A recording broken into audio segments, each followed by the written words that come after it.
जवाद मेरे साथ मौजूद हैं। जवाद को आप देखते रहते हैं इनके चैनल पे, और जवाद जियो पॉलिटिक्स पे काफ़ी ज़्यादा खबरें लेके आते हैं। काफ़ी दिनों से मैं गायब था, मेरी गैर हाज़िरी थी, तो सोचा कि आज जवाद को साथ बिठा के आपको लेटेस्ट अपडेट से आगाह करूँ। कुछ खबरें हैं, चीन और इसराइल आमने-सामने आ चुके हैं। चीन, अमेरिका आप सुनते रहते हैं। चीन और इसराइल आमने-सामने आ चुके हैं। क्या मामला है? ऑपरेशन सिंदूर 2.0 का आगाज़ हो चुका है। जब पाकिस्तान, ईरान और अमेरिका की सुलह करवा रहा था, तो दूसरी जानब भारत ने बॉर्डर पर फोर्सेस, जदीद तरीन आलात, औजार, हथियार सब पहुंचा दिया है। मामला क्या है, किस हद तक खराब हो चुका है, और पाकिस्तान इस वक्त क्या इक़दाम कर रहा है, ये भी आपको बताना है। इसके अलावा आबनाए हुर्मस की ताज़ा तरीन तफसीलात क्या हैं। एक मुसलमान मुल्क जिसे उम्मत मुसलमान का गद्दार नंबर 1 भी कहते हैं, वो किस तरह से इस वक्त इसराइल और अमेरिका की मदद कर रहा है, सब जानेंगे। जवाद मेरे साथ मौजूद हैं। अस्सलाम वालेकुम जवाद। वालेकुम अस्सलाम। बड़े लंबे अरसे बाद जवाद आज आप आए हैं, और मैंने सोचा क्यों ना पार्क में बैठ के आपसे ये पूछा जाए कि जियो पॉलिटिक्स में क्या चल रहा है, दुनिया में क्या चल रहा है। बड़ी इंपॉर्टेंट डेवलपमेंट्स है मेरे ख्याल से। सबसे पहले सबसे इंटरेस्टिंग खबर से आगाज करते हैं कि अमेरिका और चीन तो हम आमने सामने सुनते रहते थे, लेकिन अब फॉर द फर्स्ट टाइम हम देख रहे हैं कि इजराइल और चीन आमने सामने आ चुके हैं। That's a very interesting situation. The question is how and why. सबसे पहले हम सिचुएशन को अंडरस्टैंड करते हैं। इजराइल और अमेरिका ने मिलकर ईरान के ऊपर हमला किया, हर तरीके से कोशिश की कि अपने मकासद को हासिल कर सकें, लेकिन वो अपने तमाम तर मकासद हासिल करने में नाकाम हो गए। रिजीम चेंज उन्होंने करना था, रिजीम चेंज नहीं कर सके। आबनाए हरमस खुलवाना था, आबनाए हरमस उन्होंने बंद करवा दिया। आबनाए हरमस पहले से खुला हुआ था, खुले हुए आबनाए हुर्मस खुले को आबनाए हरमस को बंद करवा दिया। अच्छा, जंग 28 फरवरी तक उनकी ये डिमांड थी कि हम रजीम चेंज करेंगे और ईरान की न्यूक्लियर कैपेबिलिटी को ख़त्म कर देंगे और उसकी मिसाइल कैपेबिलिटी को ख़त्म कर देंगे। एग्जैक्टली। और अब 60 रोज, तकरीबन 28 तारीख गुजर चुकी है, 60 रोज गुजर चुके हैं इस 2 जंग महीने को, हो चुके हैं तकरीबन। और 60 रोज गुजरने के बाद अब वो ये कह रहे हैं कि आबनाए हुर्मस खुलवाएंगे, यानी कि जो बेसिक ऑब्जेक्टिव लेके चले थे वो कहीं बहुत दूर रह गए। एग्जैक्टली। अब यहाँ पर आप जी। देखें कि जब एक मिलिट्री या जब एक कंट्री किसी के भी खिलाफ जाती है तो क्या इस्तेमाल करती है जब उनके पास कोई ऑप्शन ना हो? अपनी मिलिट्री को इस्तेमाल करती है, एग्जैक्टली। अपनी तमाम तर फोर्सेस को इस्तेमाल कर देती है। लेकिन तमाम तर फोर्सेस इस्तेमाल करने के बावजूद भी वो नाकाम हो जाए तो what is the last option that they have left? 13,000 से जायद बॉम्ब गिराए गए, एग्जैक्टली। उसके बावजूद अब उनके पास कोई ऑप्शन नहीं बचा। मकासद नहीं हासिल हो सके। अब एक ऑप्शन जिस पर गौर किया जा रहा है वो है एटमी हथियारों का इस्तेमाल। अगर ईरान के ऊपर एटमी हथियारों का इस्तेमाल किया जाता है तो फिर चीनी माहिरीन और चीनी दिफाई तज्जियाकार और चाइनीज एक्सपर्ट्स की जानिब से कहा जा रहा है कि चीन इजराइल के खिलाफ डायरेक्ट आ जाएगा, और न सिर्फ डायरेक्ट आएगा बल्कि इसके साथ साथ हम भी एटमी हथियारों का इस्तेमाल करेंगे, और वो इजराइल का आखिरी दिन होगा। और ये अलार्मिंग सिचुएशन है कि इस वक्त वर्ल्ड पावर्स ये गुफ्तगू कर रही हैं। वर्ल्ड पावर की जो टेबल है, जो उनके पॉलिसी मेकर्स हैं, वो ये डिस्कशंस कर रहे हैं कि एटम बम को चलाया जाए, यानी कि एक इंतहाई लीथल वेपन के इस्तेमाल की बातें हो रही हैं। और ये मामला इस हद तक खराब हो चुका है, और ये वार सिर्फ अब ईरान और अमेरिका की नहीं रही। ये आबनाए हुर्मस की ब्लॉकेज के बाद ये जंग डायरेक्टली चीन और अमेरिका की शुरू हो चुकी है, क्योंकि चीन का जो 50% तेल है, 50% जो उनका ऑयल, सिर्फ 50% चीन का ऑयल आबनाए हरमस पर से गुजरता है, और आबनाए हरमस पर इस वक्त अमरीकी नाकाबंदी है। तो इसका मतलब यह है कि जब चीन इजराइल के खिलाफ आएगा तो फिर ऑब्वियसली इसका मतलब चीन अमेरिका के खिलाफ भी आएगा, और ये हमें एक आलमी जंग में बदलती हुई दिखाई देगी। अब इंटरेस्टिंग बात एक और यहाँ पर यह है कि पाकिस्तान जब सालसी का किरदार अदा कर रहा था, पाकिस्तान अमेरिका और ईरान के माबैन एक बर्फ को पिघलाने की कोशिश कर रहा था, वहीं पर भारत के पेट में मरोड़ उठ रहे थे।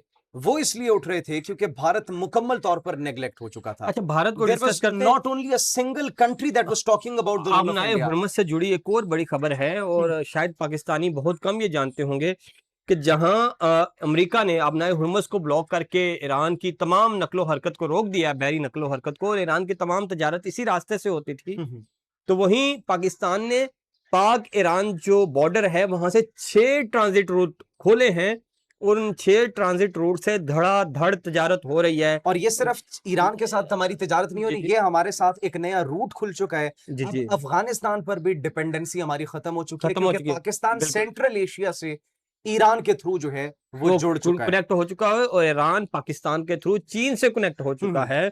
और चीन से जो भी साजो सामान आ रहा है वो पाकिस्तान के रास्ते इन 6 रूट से होता हुआ ईरान में दाखिल हो रहा है। गवादर पोर्ट्स, कराची पोर्ट, ये भी ईरान के लिए खोल दी गई है। So that is actually Pakistan is becoming an economic hub अब अगर ये कहें तो ये बात गलत नहीं होगी। एग्जैक्टली। और लेकिन वस्त एशियाई हाँ, रियासतें पहले जो ईरान की पोर्ट थी जो इंडिया के पास लीज ईरान पे की थी, पोर्ट्स इस्तेमाल कर रही ठीक थी, वो अब वो पाकिस्तान की अब वो पोर्ट्स इस्तेमाल पाकिस्तान की कर रही है। पोर्ट से और इस्तेमाल कर रही है। पाकिस्तान की पोर्ट्स इस्तेमाल करते हुए जमीनी वो हुदूद जो है वो राष्ट्रीय ईरान के जो राष्ट्र 6 ट्रेड रूट्स खोले जी हैं जी जी उन एग्जैक्टली। ट्रेड रूट्स को इस्तेमाल करते हुए सेंट्रल एशिया तक जा रही है। आपने अरबस के हवाले से एक और जल्दी से अपडेट देते हैं।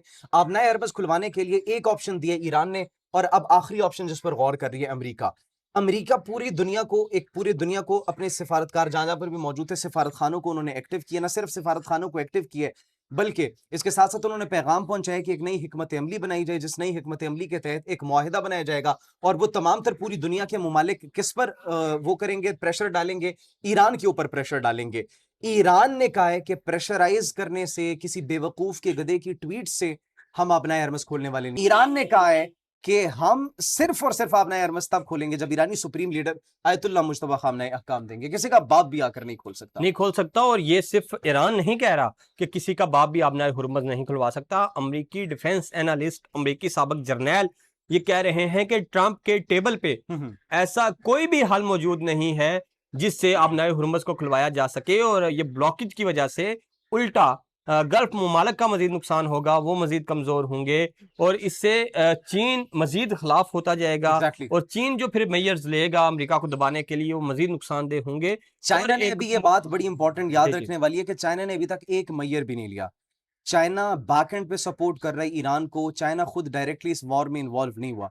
And the moment when China लेकिन स्टेप्स इन मुझे दिस लगता वॉर है कि the whole situation will change. चीन अब इस जंग में शामिल हो चुका है जब चीन ने ये धमकी दे दी कि अगर अब भी आप लोग बाज नहीं आए तो फिर इसराइल हमारे टैक्टिकल हथियारों के निशाने पे है। एग्जैक्टली। तो इट्स मीन कि वो उसने डायरेक्ट वार्निंग जारी कर अब दी। जब यहाँ पर मिडल ईस्ट के अंदर पाकिस्तान सिचुएशन को काबू करने के लिए इकदाम कर रहा था, हमने कहा कि भारत ने इस सिचुएशन का फायदा उठाया और ऑपरेशन सिंदूर 2.0 जैसे कि यासिर साहब ने कहा था, मेरे ख्याल से जरा उसको भी डिस्कस कर लेते हैं। बिल्कुल बड़ी इंपॉर्टेंट खबर है मई कि का हम चूंकि महीने जंग खत्म करवा रहे थे, इधर से अपने बॉर्डर पे जंग जो है वो सर पे पहुंच चुकी है। आपने देखी होंगी मूवमेंट्स, वीडियोस देखी एग्जैक्टली होंगी भारत की कि जानिब से टैंक, कुछ आर्मर्ड व्हीकल्स और उनके टैंक्स, लॉन्चर्स, उनके आर्मर्ड व्हीकल्स, उनके लॉन्चर्स, उनके आर्टिलरी जो मिसाइल है उनकी सिस्टम्स, आर्मर्ड सारा वो बॉर्डर्स पे शिफ्ट किया जा रहा है। एग्जैक्टली। और on the other hand Pakistan, what Pakistan has done, Pakistan ने अभी पिछले एक महीने के अंदर अगर हम कहें तो एक महीने के अंदर 4 सरप्राइजेस दिए यासिर साहब। सबसे पहले पाकिस्तान ने एक नेवल मिसाइल का तजुर्बा किया। एग्जैक्टली उसके बाद एक और नेवल मिसाइल का कामयाब तजुर्बा किया, फातेह 2 का किया। फातेह 2 का फिर तजुर्बा किया। अभी फातेह 2 400 किलोमीटर की रेंज बताई जा रही है। Now Pakistan navy has inducted a stealth submarine. Stealth submarine की इंडक्शन हो चुकी है जो कि दुश्मन के रडार से गायब होगी, गायब रहेगी। भारत के अंदर, भारतीय समंदर के अंदर घुसकर आईएनएस विक्रांत को तबाह करके आ जाएंगे। दे won't even detect from where that attack was launched। और तो ये एक नेवल, एक स्टेल्थ सबमरीन पाकिस्तान ने इंडक्ट कर ली है। हंगूर क्लास सबमरीन है जो कि इंतहाई लीथल है। On the other hand Pakistani जो मिसाइल सिस्टम्स है वो भी बॉर्डर के करीब डिप्लॉय कर दिए गए हैं। पाकिस्तानी आर्मी ने अपनी मूवमेंट्स जो है उनको मजीद जबरदस्त कर दिया है। अच्छा, आपको एक अच्छा फैक्ट बताऊं। हम्म, फैक्ट ये है कि आज की तारीख 30 अप्रैल को हम्म, ये वो दिन है कि ऑपरेशन सिंदूर जो उन्होंने शुरू किया था, 6 मई को लॉन्च किया था, हम्म, उससे पहले उन्होंने एक ऑपरेशन करने की कोशिश की थी 30 अप्रैल की रात को। हम्म, आपको याद होगा कि हमारे वजीर इत्तलात ने रात को आके अचानक 2 बजे कर दिया था, प्रेस टॉक की थी और कहा था कि देखें जी अगर भारत ने कोई मिस एडवेंचर किया तो भरपूर जवाब दिया जाएगा। जवाब दिया जाएगा। और ये प्रेस टॉक ऐसे नहीं थी होगी। हुआ ये था कि भारत के ढेर सारे राफेल ने पाकिस्तान की हदूद की वायलेशन करने की कोशिश की थी। और पाकिस्तान ने उन तमाम राफेल्स को लॉक कर लिया था, उनको वार्न किया था और फिर वो वहां से भाग निकले थे। तो जब ये राफेल ऑपरेशन नाकाम हुआ था तो तब ये किया गया था, फौरन से प्रेस टॉक करके इन्फॉर्म किया गया था इंटरनेशनल कम्युनिटी को कि भारत शरारतें कर रहा है। अब और फिर भारत ने 6 मई को फिर उन्होंने अपनी फजाइया को अपनी हदूद से रहते हुए फिर सरफेस टू सरफेस मिसाइलों का इस्तेमाल करते हुए, ब्रह्मोस का इस्तेमाल करते हुए उन्होंने पाकिस्तान के अंदर अटैक किए थे। फिर उन्होंने अपनी फजाइया को इस्तेमाल नहीं किया था। लेकिन उसके बाद उनकी फजाइया को जो हाल हुआ आपने देखा। एक बार फिर पाकिस्तान वार्न कर रहा है कि बच जाओ, मिस एडवेंचर ना करो। मींस के वैसा कुछ फिर भारतीय हुकूमत कर रही है। और अचानक से आपको खबर आ सकती है कि भारत ने कोई मिस एडवेंचर किया, क्योंकि इस वक्त इसराइल शिद्दत से यह चाहता है कि पाकिस्तान को काबू किया जाए और पाकिस्तान को काबू करने के लिए उनके पास सिर्फ एक ऑप्शन है और वो ऑप्शन है भारत। और एक आखिरी खबर डिस्कस कर लेते हैं जो यूएई कर रहा के गद्दार मुल्क के हवाले से जो उन्होंने इस्लामी मुल्क होने के और इस्लामी मुल्क होने के नाते जो रिस्पॉन्सिबिलिटीज एक इस्लामी मुल्क पर होती है, उन्होंने इस्लामी ममालिक का साथ देने के बजाय इसराइल और अमेरिका को तरजीह दी है। इसराइल और अमेरिका को ऐसे तरजीह दी है कि ओपेक और ओपेक प्लस कमेटीज थी जो पूरी दुनिया की पेट्रोलियम और तेल की मसनूआत को और उनकी बरामदात को कंट्रोल और करती उनकी हैं। कंट्रोल करती हैं, और कितना तेल निकालना है, कितना सप्लाई करना है, डिमांड एंड सप्लाई के ऊपर जो वो तय करती है कि कितना एक्सट्रैक्ट तेल करना है, और उसकी कीमतों को फिर उसी हिसाब से मेंटेन किया जाता है। अब जाहिर सी बात है, जब ओपेक कमेटी के अंदर वो 8 ममालिक 9 ममालिक जितने भी है वो उसके अंदर शामिल होंगे, तो फिर यूएई उनके मुताबिक चलेगा। यूएई ने उनसे निकलने का फैसला किया ताकि अपनी मर्जी से तेल निकाल सके, और अपनी मर्जी से तेल निकालने के बाद जब ये इसराइल और अमेरिका को नुकसान बर्दाश्त करना पड़ रहा है, तेल की कमी बर्दाश्त करना पड़ रही है, उनको वो तेल फराहम किया जाए।